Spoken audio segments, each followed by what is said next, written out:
머리를 조금 더 쉬고 하늘을 쳐다보면서 나는 아니지요.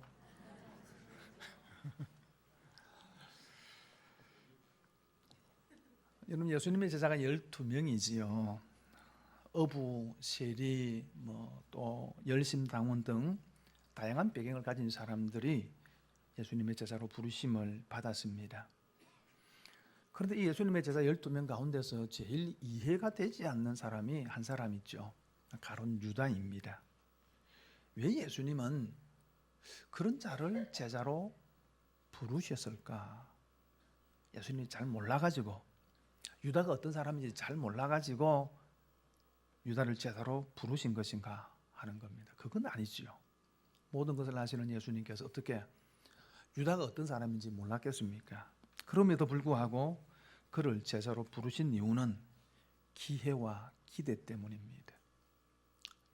그런 유다에게도 기회를 주신 것이고요. 그리고 그런 유다도 변화되기를 기대하셨기 때문입니다. 그럼에도 불구하고 유다는 예수님의 기회 그리고 기대를 저버리고 은30에 예수님을 팔아버림을 통해서 역사의 죄인이 되어버립니다. 유다가 예수님을 판 것은 돈에 대한 탐심 때문이었습니다. 대제사장이 그에게 찾아와서 예수를 넘기면 너에게 큰 돈을 주겠다라고 해유한 것이 아닙니다. 유다 스스로가 대제사장에 찾아가 가지고 얼마를 줄 것이냐 거래하고 흥정을 했습니다. 그리고 은30에 예수님을 팔아버립니다. 은30은 당시 노예 한 명의 가격이었습니다. 유다가 생각하는 예수님의 가치는 그래서 노예에 불과했다는 거죠. 은30이면은 얼마든지 팔아버릴 수 있는 하찮은 분이었습니다. 오늘 본문은 6월절 만찬 자리에서 유다가 예수님을 팔 것에 대해서 예수님께서 다시 한번 지적해 주시는 내용입니다. 그 자리에 예수님께서 이렇게 말씀을 하십니다. 21절에 보니까 그들이 먹을 때 이르시되 내가 진실로 너희에게 이르노니 너희 중에 한 사람이 나를 팔리라 라고 예수님께서 말씀하십니다. 예수님 이미 가룟 유다의 마음을 아셨습니다. 유다가 지금 어떤 짓을 벌리고 있는지를 다 아셨습니다. 그럼에도 불구하고 유다를 직접적으로 지칭해서 네가 나를 팔 것이다. 네가 어찌하여 제자로서 그럴 수 있느냐? 그렇게 지적하지 않으셨습니다. 오히려 너희 중에 한 사람이 나를 팔 것이다 라고 완곡하게 둘러서 그렇게 말씀하셨습니다. 왜요? 유다에게 스스로 돌이킬 수 있는 기회를 또 주신 겁니다. 예수님이 이 말씀은 유다를 향하신 사랑의 호소였습니다. 하나님은 죄인에게 강압적으로 회개를 강요하지 않으십니다. 스스로 깨닫고 돌이키고 회개에 이르기를 원하시는 거죠. 이런 예수님의 호소에 대해서 오늘 말씀은 가룟 유다와 그리고 제자들이 어떻게 반응했는가를 말씀해 주는 내용입니다. 가룟 유다는 이 예수님의 말씀 앞에 어떻게 반응했을까요? 예수님께서 이렇게 말씀하시고 나서 23절에 보면 이렇게 말씀합니다. 대답하여 이르시되 나와 함께 그릇에 손을 넣는 그가 나를 팔리라 그렇게 말씀을 하셨습니다. 예수님과 함께 그릇에 손을 넣는 사람. 그런데 여기 그릇은 과일과 식초를 섞어서 만든 소스를 담는 그릇을 이야기를 합니다. 그 소스에다가 빵이나 고기를 찍어서 먹는 그런 그릇입니다. 그러니 그 만찬 자리에 참여한 모든 사람이 사실은 그 그릇에 다 손을 넣었습니다. 그러므로 이 말은 가룟 유다 한 사람을 지칭하는 것이 아니고 그 만찬에 참여한 모든 사람을 대상으로 한 말입니다. 그리고 유대에 있어서 식사를 같이 한다라고 하는 것은 대단히 친밀감의 표시입니다. 밥을 함께 먹는다라고 하는 것은 대단히 가까운 사이라는 것을 의미하는 것입니다. 그러므로 예수님과 함께 식사를 하는 그 소스 그릇에 그릇을 넣는 사람이, 손을 넣는 사람이라고 하는 것은 아주 친밀한 관계에 있는데 그런 사람 중에 한 사람이 나를 팔 것이라는 겁니다. 그러면서 24절에 인자는 자기에게 대하여 기록된 대로 가거니와 인자를 파는 그 사람에게는 화가 있으리로다. 그 사람은 차라리 태어나지 아니하였더라면 제게 좋을 뻔하였느니라 그렇게 말씀을 합니다. 인자는 자기에 대하여 기록된 대로 가거니와 그렇게 말씀을 하십니다. 여러분, 예수님께서 십자가에 죽으시는 것, 그것은 하나님의 뜻이고 구약의 예언입니다. 여러분, 그것은 하나님의 뜻이기 때문에 예수님에게 있어서 십자가를 지는 것은 피할 수 없는 길입니다. 그러기에 예수님은 그 길을 피하지 않고 묵묵히 십자가의 길을 걸어가셨습니다. 십자가만이 우리를 구원하시는 하나님의 유일한 방법이었습니다. 그러면서 인자를 파는 그 사람에게는 화가 있으리라 그렇게 말씀을 합니다. 예수님이 십자가에 죽으시는 것 하나님의 뜻입니다. 그 뜻을 이루기 위해서는 누군가가 예수님을 팔아야 하죠. 그가 바로 가룟 유다입니다. 이렇게 보면 유다는 예수님의 십자가 사건의 공로자인 것처럼 보여집니다. 예수님이 십자가를 지심으로 우리를 구원하시는 그 길을 활짝 열어주셨는데, 예수님이 십자가에 죽으시는 그 길에 유다가 중요한 역할을 하잖아요. 예수님을 팔아버렸으니까. 그렇기 때문에 한편 생각하면은 유다가 큰 공을 세웠네, 또 그렇게 생각할 수 있을 것입니다. 하지만 그렇지 않습니다. 유다의 행위는 죄입니다.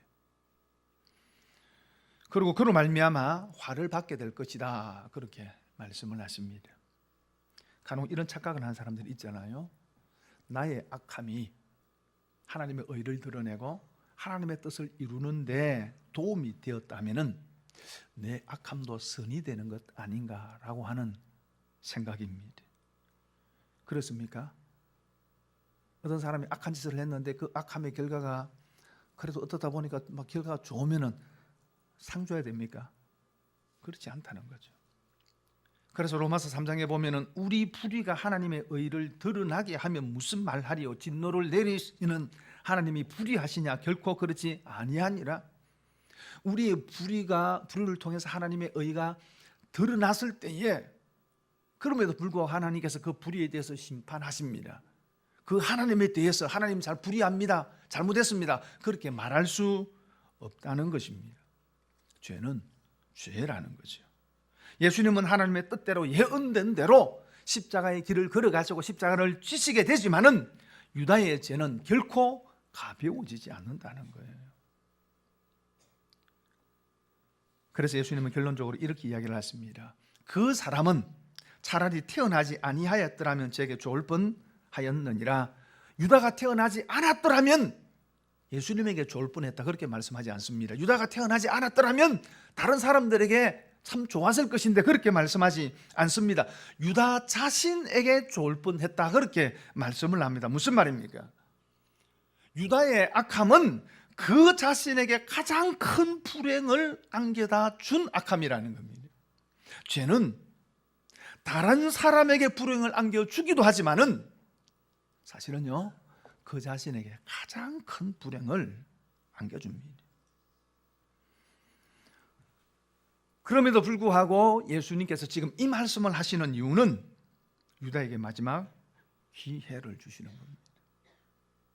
그 행한 악함이, 그가 예수님을 파는 그 행위가 어떤 결과를 초래하게 될지를 말씀하심을 통해서 돌이키라는 겁니다. 그런데 유다가 어떻게 반응합니까? 25절 말씀 같이 읽겠습니다. 시작. 예수를 파는 유다가 대답하여 이르되 랍비여 나는 아니지요. 대답하시되 네가 말하였도다 하시니. 이 예수님의 말씀 앞에 유다가 이렇게 이야기합니다. 랍비여 나는 아니지요. 랍비 선생님이라는 말입니다. 선생님 나는 아니지요.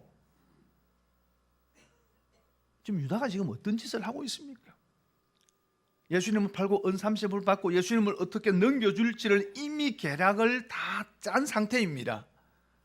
그럼에도 불구하고 이 예수님의 취직 앞에 선생님 나는 아니지요. 속담에 도둑이 제발 저린다, 방귀 낀 놈이 더 큰 소리 친다 이런 말이 있듯이 오히려 그가 그런 말을 하는 것을 통해서 마치 자기는 떳떳하고 아무런 일을 행하지 않았다는 것처럼 오히려 더 자신의 죄를 덮으려 한 겁니다. 예수님께서 말씀을 통해서 점점 자신에게 자신이 지금 행위에 관해서 가까이 이렇게 다가오시는 것처럼 느껴지자 오히려 나는 아니지요 라고 말을 하는 것을 통해서 자신을 속이려 한 겁니다. 여러분, 그것을 통해서 그의 악함을 가릴 수 있습니까? 그럴 수 없죠.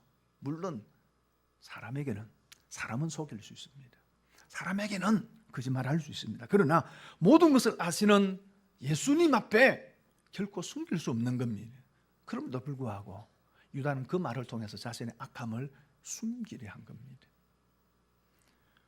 우리도 이런 경우가 있지 않습니까? 분명 그 사람의 잘못을 알고 그에 대한 증거를 다 가지고 있음에도 불구하고 계속 자기는 아니라고 우깁니다. 안 했다고 우기면 어떻게 보입니까? 초라하게 보이잖아요. 유다의 행위가 좀 그런 겁니다. 모든 것을 아시는 예수님께서 지금 말씀하셨음에도 불구하고 자신의 악함을 덮어버리려고 합니다. 속이려고 합니다. 결코 속일 수 없는데 그가 모든 것을 주님 앞에 털어놓고 주님 내가 이렇게 했습니다라고 회개하고 돌이켰으면 얼마나 좋겠습니까? 그런데 사람의 악함이란 것이 쉽게 변하지 않습니다. 그래서 오히려 자신의 악함을 덮고 정당화하려 합니다. 이로 인해서 더 깊은 수렁으로 유다는 빠져들게 되어집니다. 유다가 왜 이렇게 되었을까요? 첫째는 마음을 빼앗겼기 때문입니다. 여러분, 가룟 유다의 문제가 뭐예요? 그 안에 악함이 있다는 게 문제입니까? 아니에요. 악함은 누구에게나 다 있습니다. 문제는 유다는 그 악함과 싸우지 않았습니다. 유다는 피 흘리기까지 싸우지 않았습니다. 악함을 통제하지 못했습니다. 오히려 악함의 마음에 빼앗기고 사로잡혀 버렸습니다. 결국 유다는 마음을 빼앗깁니다. 그래서 요한복음 13장 2절에 마귀가 벌써 시몬의 아들 가룟 유다의 마음에 예수를 팔 생각을 넣었더라 그렇게 말씀을 합니다. 우리 모두에게는 악함이 있고 선함이 다 있습니다. 사도 바울도 자신 안에 있는 악함 때문에 괴로워하면서 이렇게 이야기하지 않습니까? 오라 나는 공고한 사람이로다. 이 사망의 몸에서 누가 나를 건져내랴? 바울 사도 안에도 그런 악함이 있었습니다. 그러나 바울은 유다와 달랐습니다. 악함과 싸웠습니다. 그리고 악함을 이겼습니다. 그 마음이 더러운 욕구에 사로잡히지 않도록 싸웠습니다. 그러나 유다는 그러지 못했습니다. 마음을 빼앗겨버렸습니다. 마귀가 그 마음의 악함을 예수님 팔릴 생각을 넣어 주었을 때에 그것을 물리치지 못했습니다. 여러분, 악함과 싸울 수 있기를 바랍니다. 당뇨시하고 그것에 불급하는 것이 아니라 피 흘리기까지 싸워야 합니다. 그리고 이겨야 합니다. 우리의 마음을 빼앗기지 않아야 합니다. 잠언 4장 23절에 모든 지킬 만한 것 중에 더욱 내 마음을 지키라. 생명의 근원이 이에서 남이라 그렇게 말씀을 합니다. 우리가 인생을 살아가면서 우리가 지켜야 될 것들이 많이 있습니다만 그 무엇보다도 지켜야 할 것이 우리의 마음입니다. 여러분, 우리의 마음은 거대한 전쟁터와 같습니다. 오늘도 이 땅에 수많은 전쟁이 일어나지만 그 어떤 것보다도 치열한 전투가 일어나는 것이 우리의 마음입니다. 하루에도 수만 가지의 생각이 우리의 마음을 스쳐 지나갑니다. 그 스쳐 지나가는 생각 가운데 사단의 생각을 심어줍니다. 깨어있지 않고 분별하지 않고 우리의 마음을 지키지 않으면 사단이 넣어주는 생각에 사로잡히고 휘둘려 버립니다. 가룟 유다가 그러했다는 것입니다. 그러므로 마음을 지키는 저와 여러분들 되기를 바랍니다. 그리고 또 한 가지는 유다는 그리스도 안에 있지 않았습니다. 사도행전 1장 25절에 봉사와 사도의 직무를 대신할 자인지를 보이시옵소서. 유다는 이를 버리고 제 곳으로 갔나이다 라고 말씀을 하고 있습니다. 복음의 시대 끝나고 이제 사도행전으로 접어들면서 가룟 유다에 대한 평가입니다. 가룟 유다의 평가가 무엇입니까? 유다는 이를 버리고 제 곳으로 갔나이다. 제 곳으로 갔다라고 하는 말은 그가 속한 것으로 갔다는 것입니다. 그래서 현대인의 번역에는 이렇게 번역합니다. 자기 직분을 떠나 자기가 원래 속했던 곳으로 간 유다. 원래 속해 있던 그곳으로 유다는 돌아가 버렸다는 것입니다. 다시 말하면 유다는 예수님께 속한 사람이 아니었습니다. 그가 예수님과 3년을 함께 했음에도 불구하고 그는 예수님께 속했던 적이 없는 사람입니다. 유다가 이처럼 악할 수밖에 없었던 이유는 그가 원래 예수님께 속한 사람이 아니었기 때문입니다. 물론 겉으로 보기에는 좋은 제자였습니다. 겉으로 보기에는 자신의 인생을 예수님께 맡긴 사람처럼 보였습니다. 그러나 그는 한순간도 예수님께 그 자신을 맡긴 적이 없습니다. 그래서 오늘 본문에도 다른 제자들은 예수님을 주여라고 부르지만은 유다 한 사람만 선생님, 랍비 그렇게 부릅니다. 유다에게 예수님은 선생님, 그냥 선생님이었습니다. 함께 있다고 동행하는 것이 아니지 않습니까? 제가 서울에 세미나나 일이 있어서 기차를 타고 갈 때에 이런 대중교통을 이용할 때마다 기차에 딱 타면 뭘 제일 생각하는 기대하는 줄 아십니까?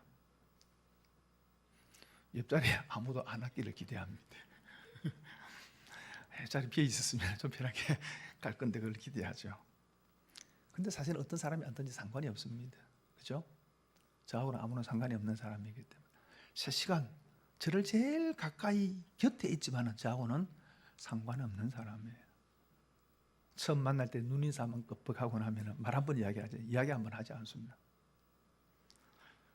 어쩌면 이게 예수님과 유다의 관계였습니다. 3년을 함께 했습니다. 가장 가까이 있었습니다. 그러나 예수님과 상관이 없었습니다. 그는 예수님에게 속하지 않았습니다. 중요한 것은 속하는 겁니다. 중요한 것은 관계 안에 있어야 합니다. 관계를 통해서 은혜가 흘러오고 사랑이 흘러가기 때문입니다. 여러분, 우리는 부족할 수 있습니다. 우리도 연약할 수 있습니다. 그러나 관계 안에 있으면 회복되는 겁니다. 우리도 실패하고 우리도 넘어집니다. 그러나 관계 안에 있으면 하나님께서 이렇게 세워주시는 줄 믿습니다. 베드로를 보십시오. 그가 예수님을 3번 부인하고 배반합니다. 그러나 주님 앞에 자신의 악함을 내어놓고 통곡하며 회개합니다. 왜요? 그는 예수님 안에 있는 사람이었기 때문입니다. 그러나 가룟 유다는 스스로 인간적인 후회는 하지만은 결국 스스로 생명을 끊고 끝을 내버립니다. 왜요? 그는 그리스도에게 속한 사람이 아니었기 때문입니다. 여러분, 우리가 어디에 속해 있는지는 대단히 중요합니다. 그리스도 안에 있는 삶을 살아가시기를 바랍니다. 예수 그리스도에 속해 있기를 바랍니다. 마음을 지키고 그래야 이길 수 있는 것입니다. 여러분, 그리스도 안에 있으면은 염려하지 마십시오. 넘어질 수 있고 실패할 수도 있습니다. 때로는 약해서 유혹에 넘어지기도 합니다. 그러나 그리스도 안에 있으면, 십자가 안에 있으면 우리는 능히 이렇게 세워주시는 줄 믿습니다. 그리스도 은혜가 우리 안에 흘러오는 겁니다. 그리고 두 번째 살펴볼 것은 제자들의 반응입니다. 다른 제자들은 어떻게 반응했느냐라는 겁니다. 22절 말씀 같이 읽겠습니다. 시작. 그들이 몹시 근심하여 각각 여짜오되 주여 나는 아니지요. 가룟 유다와 딱 같은 대답을 합니다. 나는 아니지요. 그런데 요한복음에 보면은 이 말씀이 첨가가 되어져 있습니다. 서로 보며 그렇게 기록이 되어져 있습니다. 예수님께서 말씀을 하셨을 때에 너희 중에 한 사람이 나를 팔 것이라고 예수님께서 말씀을 하셨을 때에 제자들이 듣기로는 그 말씀이 너무나 의외의 뜻밖의 말씀이었던 겁니다. 의아해한 겁니다. 그래서 서로 쳐다보면서 어떻게 그럴 수 있지? 도대체 누가 예수님을 판다는 거야? 그렇게 쳐다본 거예요. 그리고 나서 동일하게 이구동성으로 뭐라고 얘기하냐면 주여 나는 아니지요 라고 그렇게 대답을 한 겁니다. 어쩌면 제자들은 예수님께서 이 말을 듣고 이렇게 말씀해 주기를 기대했을 겁니다. 그래 너는 아니다. 여러분, 그런데 이 나는 아니지요 라고 하는 말, 사실은 제자들이 이렇게 대답할 필요가 없잖아요. 왜요? 아닌데. 그렇잖아요. 그죠? 아닌데. 나는 아닙니다. 이러면 될 것 아니에요. 그런데 그렇게 말하지 않고 왜 나는 아니지요 이렇게 대답을 했을까요? 옛날에 여러분 학교 다닐 때 이런 기억이 있을 겁니다. 혹시 반에서 간혹 도난 사고가 일어나잖아요. 돈을 잃어본 아이들도 있고 학용품을 잃어본 아이들이 간혹 있습니다. 그때 선생님이 어떻게 합니까? 딱 와가지고 아이들 딱 눈 감아라. 눈 딱 감는 거예요. 그럼 선생님들이 이야기합니다. 선생님은 누가 가져갔는지 다 안다. 다 이러는 거죠. 그리고 뭐라고 이야기합니까? 스스로 선생님이 이야기하기 전에 시인해라. 그리고 아무도 모르게 원래 자리에 갖다 놔라. 그러면 용서해 준다. 만약 그렇지 않으면 오늘 반 전체가 다 벌 받을 거다. 그렇게 이야기하잖아요. 지금도 궁금해요. 정말로 선생님이 다 알았을까? 예? 그런데요, 나는 선생님은 누가 그런지 다 안다라고 이렇게 말을 했을 때에 정말로 훔쳐간 아이 외에는 다른 아이들은 그릴 것이 없잖아요. 안 가져갔으니까. 그 말 앞에 둘 안에 필요도 없고 주눅들 필요가 없는 겁니다. 안 가져갔으니까. 그냥 속으로 어떤 놈이 가져가가지고 이 고생시키나 그렇게 하면 지나가는 거예요. 여러분, 다른 오늘 예수님의 11 유다를 제외한 나머지 제자들도 마찬가지 아니겠습니까? 너희 중에 한 사람이 나를 팔 것이다 라고 예수님께 말씀하시면서 지금 예수님께서는 모든 것을 다 알고 있다는 듯이 지금 말씀을 하십니다. 그 말씀 앞에 다른 제자들은 조금도 끓일 것이 없는 거예요. 왜? 자신들은 그러지 않았기 때문입니다. 예수님은 팔지 않았기 때문입니다. 그럼에도 불구하고 그들 모두가 다 주님, 나는 아니지요. 이렇게 대답을 한 거예요. 설마 내가 주님을 파는 사람 아니겠지요? 그 말이죠. 왜 이렇게 말을 했을까요? 물론 그들은 주님으로부터 그래, 너희는 아니다 라고 하는 말을 듣고 싶었을 것입니다. 그럼에도 불구하고 그들이 이런 대답을 한 이유는 자신들도 충분히 그럴 가능성이 있는 사람이라는 거예요. 그럴 가능성이. 혹 술을 드시는 분들 가운데서 취하고 나서 깨고 나면은 기억을 잘 못하는 분들 있잖아요. 그래서 무슨 얘기하면은 내가 그랬나? 내가 그랬나? 왜? 충분히 그럴 가능성이 있다는 거죠.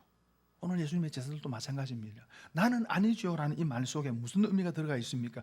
우리도 마찬가지 그런 약함을 가지고 있다는 겁니다. 어떤 상황이 오면 얼마든지 예수님을 해칠 수 있는 사람이라고 하는 사실을 지금 그들이 인정하는 거예요. 베드로를 보십시오. 모두 주를 버릴지라도 나는 결코 버리지 않겠나이다.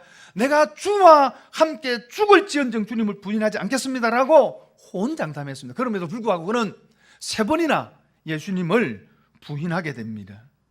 모든 것을 포기하고 바울을 따랐던 데마라는 사람도 세상을 사랑하여 세상으로 가버렸다라고 말씀하고 있습니다. 그렇습니다. 우리는 장담할 수 없습니다. 우리는 다 약한 존재이기 때문입니다. 그러므로 나는 예수님을 판 사람이 아니야 라고 그렇게 장담하기 전에 우리는 어쩌면 제자들처럼 주님, 나는 아니지요. 우리 자신을 돌아보면서 건전한 자기 의심이 필요한 겁니다. 그래서 우리의 영적인 현주소를 정확하게 알아야 됩니다. 여러분, 신앙생활은 어느 누구도 장담할 수 없습니다. 겸손한 모습으로 자신을 돌아보아야 되는 겁니다. 그리고 주님, 나도 약합니다. 나도 충분히 그럴 가능성이 있는 사람입니다. 내가 비록 그렇게 하지 않았지만은 그럼에도 불구하고 나도 얼마든지 그럴 수 있는 간입니다라고 고백하면서 주님을 붙들어야 하는 것입니다. 그렇습니다. 우리 모두는 약합니다. 우리 모두가 다 유다처럼 유혹받고 넘어질 수 있습니다. 중요한 것은 약하다는 것을 아는 겁니다. 나에게도 악함이 있고 나에게도 죄성이 있다는 것을 알고 충분히 그럴 가능성이 있다는 사실을 인정해야 합니다. 그 사람이 주님의 십자가를 붙듭니다. 왜 예수님께서 하늘의 영광을 버리시고 낮은 이 땅 이 세상에 오셨습니까? 죄 때문이지요. 우리의 죄 문제를 해결하기 위해서 십자가에 죽으셨습니다. 그래서 성경은 우리 죄를 위하여 죽으시고 장사 지낸 바 되었다가 사흘 만에 다시 살아나셨다라고 그렇게 증언하고 있습니다. 우리 죄 때문입니다. 우리 죄를 위해서 십자가에 죽으신 겁니다. 여러분, 그러므로 자신의 약함과 악함을 아는 사람은 십자가를 붙들 수밖에 없습니다. 자신의 약함을 아는 사람은 십자가를 의지할 수밖에 없습니다. 왜? 십자가만이 우리의 약함을 해결할 수 있고 십자가만이 우리의 악함을 해결해 줄 수 있기 때문입니다. 그러므로 예수 그리스도 십자가를 붙드는 저와 여러분 되기를 바랍니다. 우리의 죄와 우리의 약함을 인정하시면서 오늘 지금도 2000년의 그 십자가가 그 시대에 그때만을 위한 것이 아니고 그 주님께서 나를 위해서 내 죄 때문에 십자가 위에 죽으셨다라고 하는 사실을 깊이 인정하고 깨닫고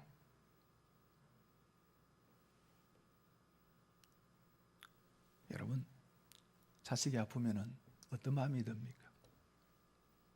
자식이 아파서 밤에 잠을 자지 못하면 부모의 마음이 어떻습니까? 말할 수 없이 아프죠. 부모도 잠을 이루지 못합니다.